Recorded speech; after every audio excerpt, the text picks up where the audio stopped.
From WKYC Studios and 3 News Investigates, this is Bomb City, USA, with your host, investigator Rachel Polanski.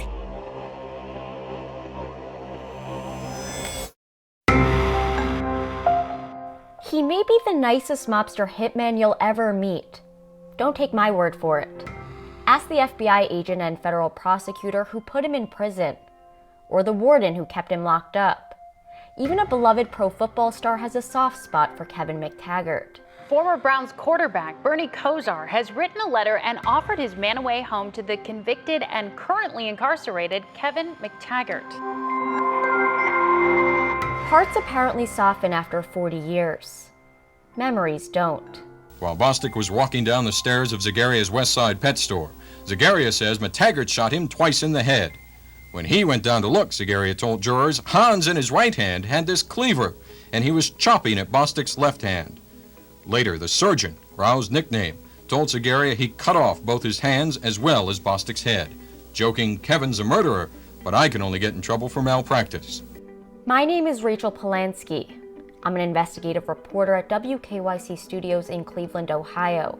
And this is Bomb City, USA, a true story about organized crime, murder, and a fight for control that left everyone dead or behind bars. In the first 3 episodes, we explored the rise of organized crime in Cleveland through the eyes of those who lived it. Kevin McTaggart is one of the sole survivors. His life seemingly preserved in time, safely sealed behind bars for nearly 4 decades. Today, the ruthless hitman who killed for money wants to come home, saying he's a changed man. And you'll be surprised by the group of people who are supporting him.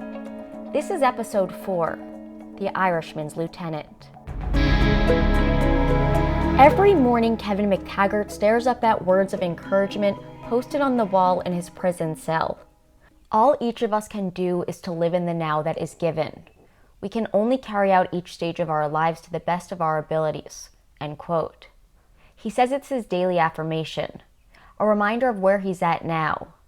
It's also a hint of how he got there. Yeah, I remember Kevin McTaggart. He was Danny Greene's man. Absolutely. They were his people, for the want of a better word. They would hurt you real bad. Kevin Joseph McTaggart grew up on Cleveland's West Side. It was a segregated city. Blacks on the east side, whites on the west side. Desegregation was just around the corner. McTaggart was a union worker's son. It was a modest upbringing for him and his brother, and largely uninspiring. He carried a D average, good enough to graduate from John Marshall High School with a below-average 1.8 GPA. But his grade contradicted his IQ. One scored at an above-average 114. He never married. He had no children. Fact is, he never even moved out of his parents' home. He didn't need to. He had Danny Greene on his side, the Irishman. A flashy, arrogant, and ruthless mobster who I introduced you to in episode 1. You could not miss Danny Greene with that flaming red hair, driving that emerald Lincoln, and those green suits. He grew up hustling. It's hard to take the hustle and larceny out of somebody who grew up with nothing.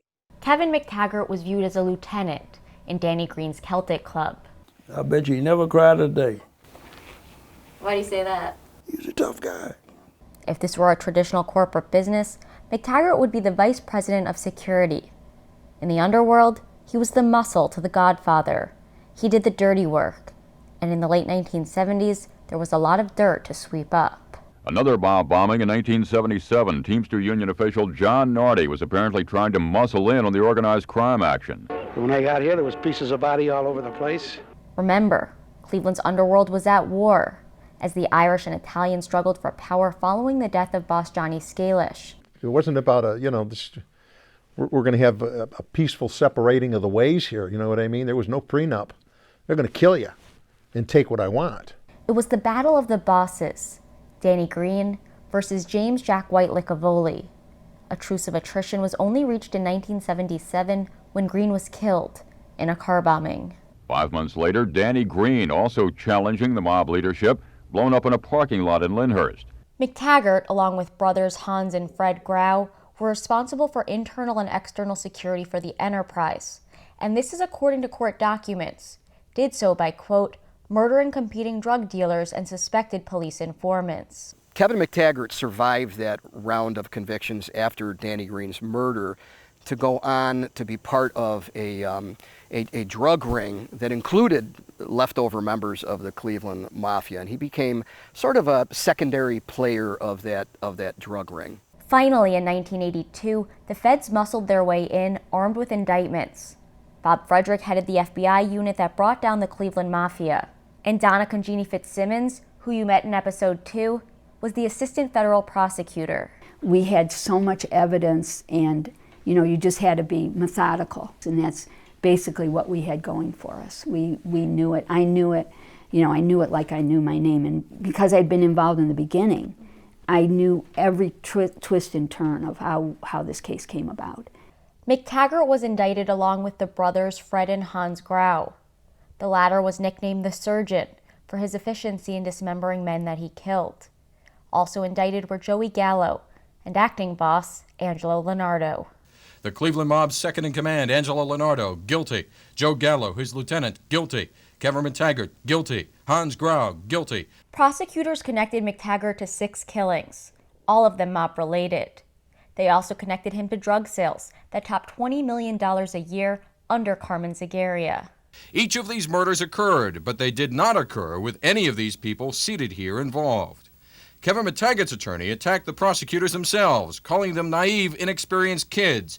Indeed, he told jurors, Kevin McTaggart, once an FBI informant himself, would be a government witness too, but he didn't tell them what they want to hear. Carmen Zagaria, a former mobster turned government informant, was the star witness, and his testimony buried McTaggart and the others. The Carmen thing was the big break, because he was a great witness, and we had the supporting corroboration evidence that made everything that he said we could prove was true. The media attention was massive in federal court in downtown Cleveland. It was a rare opportunity for the public to get an inside view of the organized crime network that dominated the city for decades. It was also a chance to learn firsthand of the callousness that drove these men. The West Side did run a game in Lindale. According to Zagaria, he and defendants Kevin McTaggart, Hans Grau, and Joseph Gallo were partners. So was another man, Billy Bostic, who Zagaria testified stole some of the profits. In June of 1980, while Bostic was walking down the stairs of Zagaria's West Side pet store, Zagaria says McTaggart shot him twice in the head. When he went down to look, Zagaria told jurors, Hans in his right hand had this cleaver, and he was chopping at Bostic's left hand. Later, the Surgeon, Grau's nickname, told Zagaria he cut off both his hands as well as Bostic's head, joking, Kevin's a murderer, but I can only get in trouble for malpractice. In the end, the feds won. McTaggart and the others all received lifelong prison sentences for racketeering and conspiracy. It was unbelievable. I was sitting there, so I have my legal pad, and I just had each of their names, and so when I hear, and I have actually my note where I write GGG, guilty, guilty, guilty, for the other names, I knew it was going to come. The whole thing was going to come because it showed the jury believed the story. The jury believed that this organization came together to commit murders, do drugs, and take over, all the crime in the area. Take that over and be the enterprise. And while Angelo Leonardo brokered his own deal to spare himself, McTaggart kept his vow. He kept his mouth shut and was sent to prison for the first time in his life at the young age of 26. Now, nearly 40 years later, he's waging a new war for freedom, and he has an unlikely group of allies. Bob Frederick, the FBI agent who cracked the Cleveland Mafia, Donna Congeni Fitzsimmons, the former federal prosecutor and now a local judge, a federal prison warden, along with multiple prison staff members. Even Bernie Kosar, a Cleveland Browns legend who quarterbacked the team to 3 AFC championship games, is in McTaggart's corner. You see, once he landed behind bars, McTaggart did what he did when Danny Greene died. He switched teams. Cleveland's Phil Christopher, nicknamed Super Thief, came to know him very well. When did you end up sharing a cell with Kevin McTaggart? I think it was 1984. Kevin was a very nice person. I mean, he's always very respectful. He's always going out and helping somebody if they needed help within the institution. I mean, no matter who they were, you know, he wasn't one of these wise guys that had a chip on his shoulder or anything. A nice person. We always had fun together, you know, him and me, Tommy Sanito, Tony Libator. I mean, there was a whole crew of us together, and you know, we'd have cook our macaroni, you know, and we cook our tomato sauce and everything all together. We sit down. It was, and like I say, living with Kevin was a lot of fun. You know, I couldn't say, I can't say anything bad about him. You know. In prison, McTaggart's been the perfect inmate, literally perfect. According to records, he's had 0 infractions in the nearly 39 years he's been incarcerated. But at age 64, he wants out of his life prison sentence, and he's asked a judge for compassionate release. He's also compiled a dozen letters of support from friends in high places, including an associate warden who said, quote, "This may sound strange coming from a staff member at a United States penitentiary. However, in this business, you come across a person who has demonstrated that he can go back into society and make a go for it. I feel that Kevin is one of those people," adding, "He is seen at this institution to be a role model for other inmates," end quote. Prison records dating back to the 1980s show that McTaggart completed his GED, has taken dozens of classes and programs studying topics titled human behavior, stress in your body, and back on yoga. He studied the American Civil War, real estate sales, and understanding investments. In the 1990s, he took part in classes on physical fitness, jogging, and weight training. His risk assessment evaluation, a -16 and a -4, some of the lowest on record. On the outside, he took lives. On the inside, he saved lives. According to court filings, on one occasion in 1987, he was hailed a hero for helping to save the life of a prison psychologist who was taken hostage and slashed with a razor by another inmate. It was McTaggart who went for help. In a letter of support, that woman wrote, "On the day that matters most to me, Mr. McTaggart made the morally right decision to help save my life, despite subjecting himself to possible fatal repercussions for doing so. This makes him a hero to me," end quote. Bob Frederick, long since retired from the FBI, believes that McTaggart is no longer a threat. Like the others, he views McTaggart as a product of his environment. His victims, rival soldiers, casualties of a long-gone mob battle. In his letter of support, he wrote, quote, "I am fully aware that there are no guarantees, but I feel that if he is released, he will become a productive member of society, given the few years that he has left," end quote. And for the past 26 years, Donna Congeni Fitzsimmons has been a municipal court judge. But she's not forgotten her prosecution days, when she won convictions against some of our nation's most connected mobsters. In her letter urging McTaggart's release, she called his prison record pristine, adding, quote, "In light of the extraordinary and compelling circumstances which underscore the transformative rehabilitation achieved by Mr. McTaggart, I am advocating that you strongly consider compassionate release for this man," end quote. But not all letters written to the judge have been supportive. One woman whose grandfather was associated with McTaggart and killed during this time period wrote, quote, "Never in my lifetime did I imagine that such a thoughtless human being capable of such evil acts would be released," adding, "I implore you to not allow this man to ever walk free," end quote. If he is released, McTaggart has several places he could live. His brother, Buddy McTaggart, has offered up his home. And Cleveland Browns great Bernie Kosar has offered his guest house, as well as a job running various projects at his farm that's located in Kent, Ohio. In his letter of support, Kosar said, quote, "I look forward to having his assistance in managing the property," adding, "I firmly believe in giving deserving people a second chance in life. I feel confident that Kevin will continue to live a righteous life, which he has exhibited during his incarceration," end quote. McTaggart's longtime lawyer says he isn't a peacebreaker any longer. Rather, time and time again, he's brokered peace among inmates and staff. Now in his mid-60s, McTaggart's body is showing its age. He has osteoarthritis in his spine, knees, and back. His shoulder and both knees need replacing. He has high blood pressure and glaucoma. He is, as his attorney notes, your typical senior citizen. Only in McTaggart's case, he's had a, quote, priceless education these past 38 years. Here's a small excerpt of what he wrote in his 3-page letter to the judge.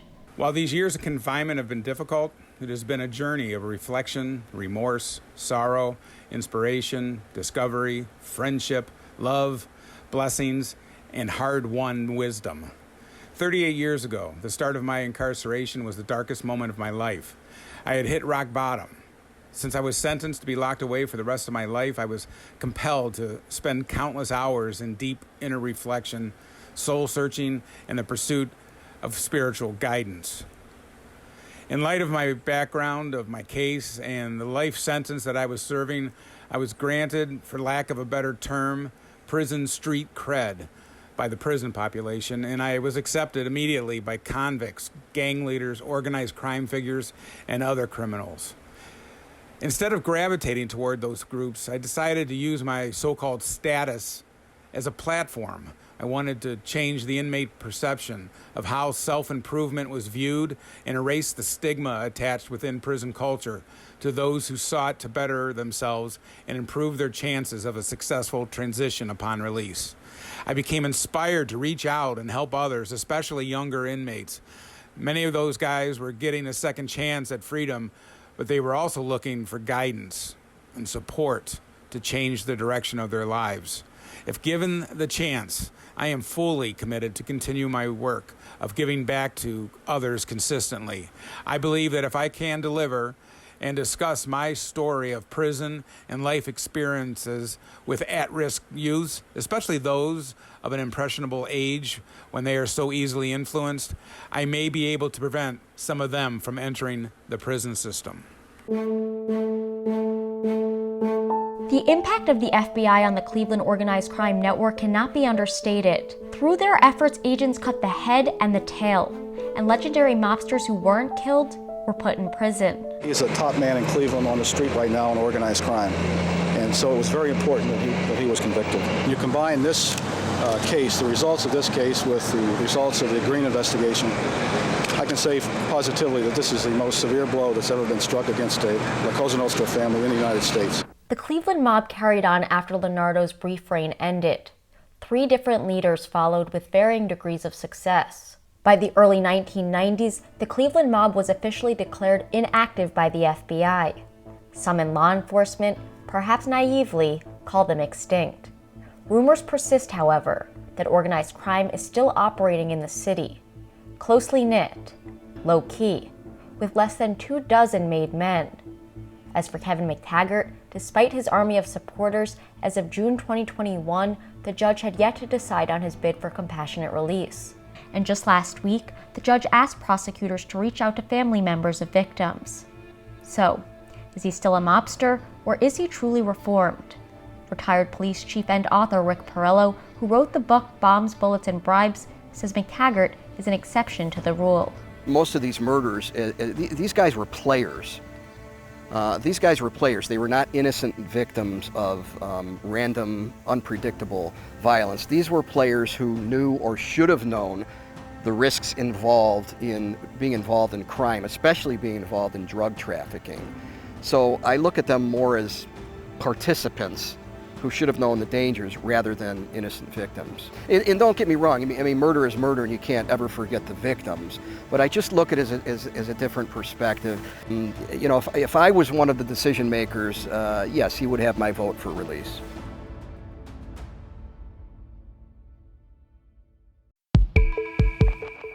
And that wraps up our series, Bomb City, USA. This has been a production of WKYC Studios, reported and hosted by me, Rachel Polanski, produced by Phil Trexler, and edited by Gianni Catalano. Our digital director is Denise Pulverine. Our digital producer is Megan Hambaugh, and our archival researcher is Matt Hine. Special thanks to Mickey Burns, Adam Miller, John Atkins, Susan Moses, Mike Leonard, and Fred Polanski.